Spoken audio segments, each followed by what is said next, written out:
আব্বা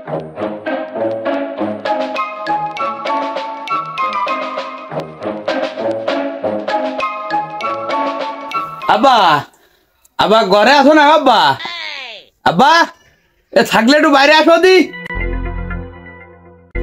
কেছে রে বাড়ি আসছে না আসছে সাড়ের মতো ডাটা শুরু হয়েছে কি সিলেছিস কি সকালবেলা খেয়েছে? আব্বা ওই ভাড়া একটু আগে দাও তো, বিরাট গরম ঠেকতেছে।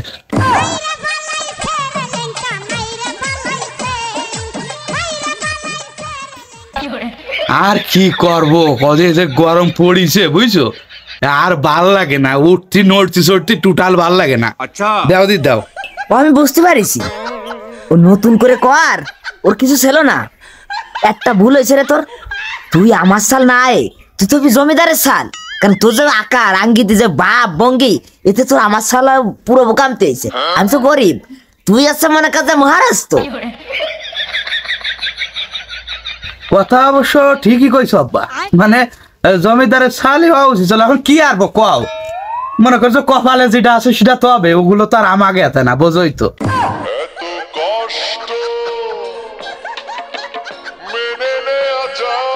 তোর কথাবার্তা শুনে মনে আছে তুই এই বাড়িতে দায়িত্বে রয়েছিস, মানে তোর 3 বেলা খাতি দি, সেই জন্য মনে কাজ এই বাড়ি রয়েছি।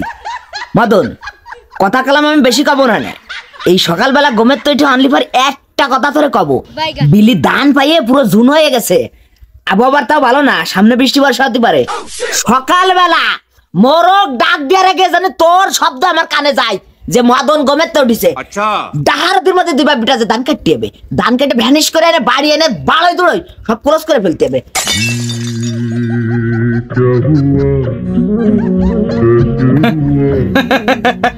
আব্বা মানে আমার সাথে ফাজলে মেতে, তাই না আব্বা?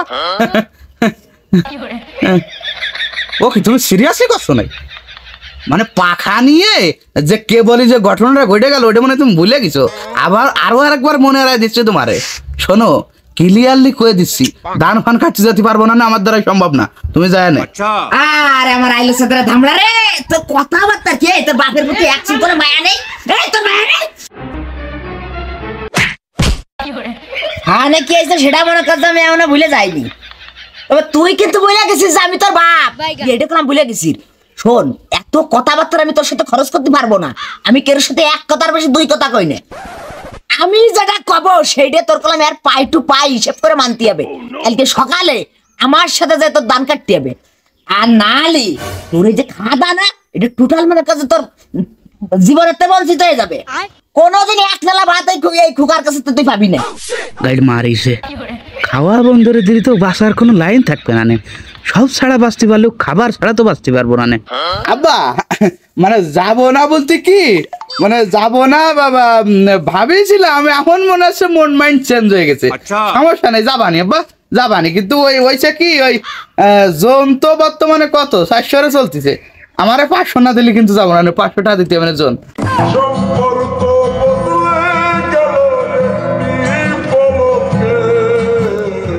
আচ্ছা তোর মতো জন রে কি 500 টাকা দিলি হয়?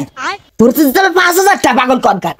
শোন সকাল বেলা 6টা বাজার আগে, 6টা মানে 5-6 এর আগে তুই গমের তো উঠে বিলি জন বেশি চলে যাবি নাই তো মোল্লারা দান দিতে গমের তো উঠে বিলি তুই আমার আগে যাবি। তুই যাই দিন ভরে ধান কাটবি, দিন ভরে তুই বাঁচবি বা মরবি আমি ওটা চাই। আমার লাগবে কাজ, কাজ করবি তুই। আমার একটা কথা ধরে তোর ভুল নাই, তোর তো দিতে হবে আমার সাথে কিভাবে কথা কথা তাই জানিস না এত কথা। এরপর বর মোল্লারা দান দিলে চলে যাস, বিলি যা ধান ফান কাইটে কলস করে তারপরে আসিস। আমি বেলি গেলি বাঁচবো না।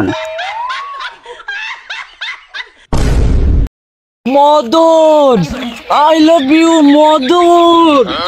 ও সে যৌবনে জ্বালা মিঠাই না রে মরে কুকাইয়া, ও সে যৌবন জ্বালা মিঠাই না রে মরে কুকাইয়া।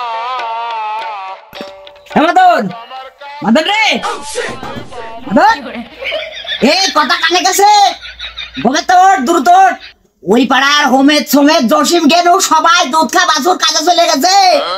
শোন শালার অদর ছড়া, আমি বিলি যাওয়ার আগে তোর জন্য বিলি তোরে দেখতি ভাই দামরা খালি ঘরের মতো আম্বা আম্বাইরে খাবি শাড়ি পরে এক শাড়ি আর খালি ঘুমাবি বাপের কষ্টটা একটা মিনিট বুঝিস নে প্রত্যেকটা ছেলে পেলে দেখবি কিভাবে দৌড়ে বিলি ছেলে যাচ্ছে শোন কথা আর করছি নে বিলি যেন তোরা আমি যাওয়ার আগে ভাই না মানে আব্বা এমন সময় ডাকটা দিল আর লোকটা জ্বালা একটু স্বপ্ন দেয়ার কাদা নেই মুডটাই পুরো নষ্ট করে দিল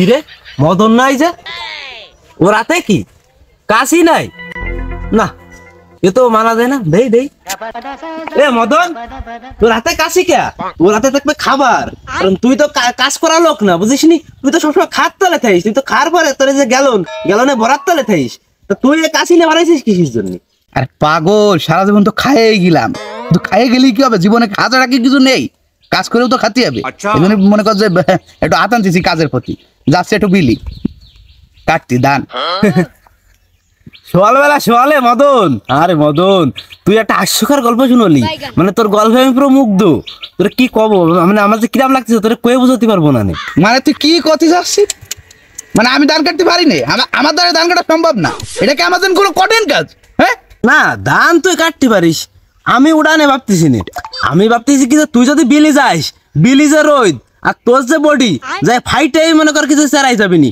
তুই বিলি গেলে আর ফিরবি না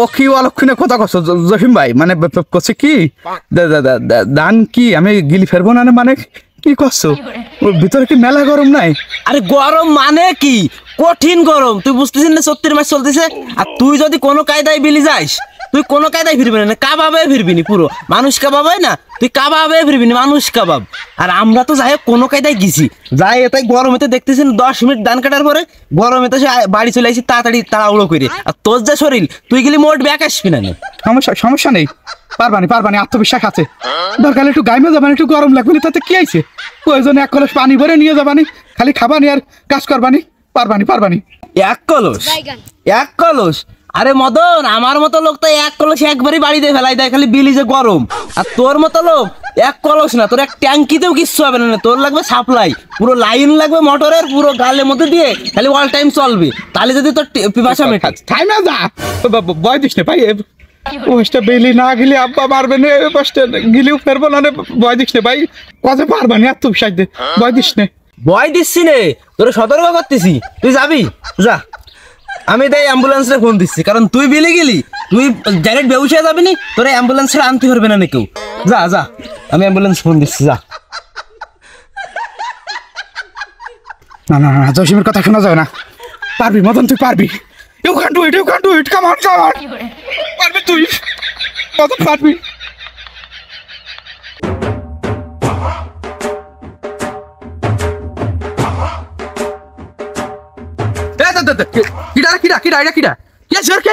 আরে মদন ভাই শুনে না এ আমাকে কালছে সে ধান কাটতে নিয়ে গেছি 10 মিনিট কাটার পরে ঘুরে ধানের মধ্যে পড়েছে সে এখন মনে করবে মাথায় পানি দিয়ে কোনো কাজে নিয়ে যাচ্ছে 8000 বল নেই গাই উরে ভাই যে কি গরমে টেক পেকে রে ওরে আল্লাহ লোকজন মরে যাচ্ছে ভাই কি কস ও কালছে টের ফাসির আবাডি আমি মদন চিন্তিজির কালছে রে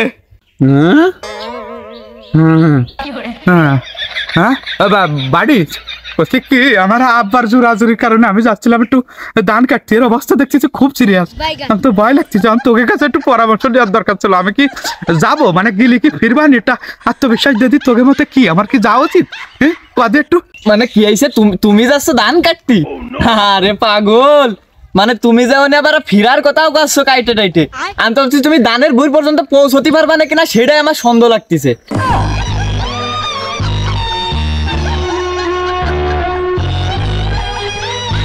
আচ্ছা শোনো তোমার একটা ভালো কথা কয়ে দি তুমি যাচ্ছ যাও ওই যে মনে করো যে রাস্তাতে জাতি পাতে যে গাছের ছোঁয়া টোয়া না ওই পাড়ায় যাও খবরদার রোদ দূরে জানো ভাই যায় না তাহলে তো মনে কর যে আর কিচ্ছু পারলে না। তাহলে কি হচ্ছে করছি রে আমি কি আরবো? আমার তোর মতে কি কয় আমার কি যাওয়া উচিত? তুই যা কবি তাই করবো। তাহলে যদি যাচ্ছি কর তাহলে যাবো, নাহলে আর কি আরবো, তাহলে আর যাবো না। মানে আমি বুঝলাম না তোমার এত সময় ধরে আমি কলাম কি, তুমি দেখতেছো না অবস্থা? মানে শোনো, আমি তোমারে করছি বাঁচতে যদি চাও তাহলে ওমর ফিরে না, সোজা বাড়ি যাও। আর যদি জীবনের প্রতি মায়া দেওয়া না আছে তাহলে মনে করো তুমি যাতে পারো। চল।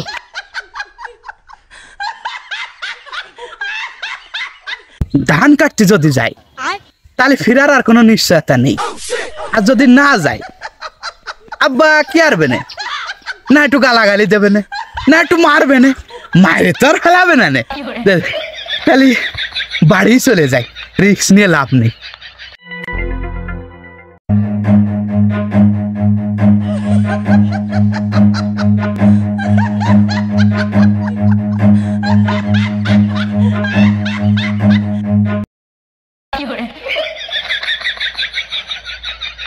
আব্বা তো তুমি কিছু কও তার আগে আমি তোমার ক্লিয়ার করে কয়ে দিচ্ছি।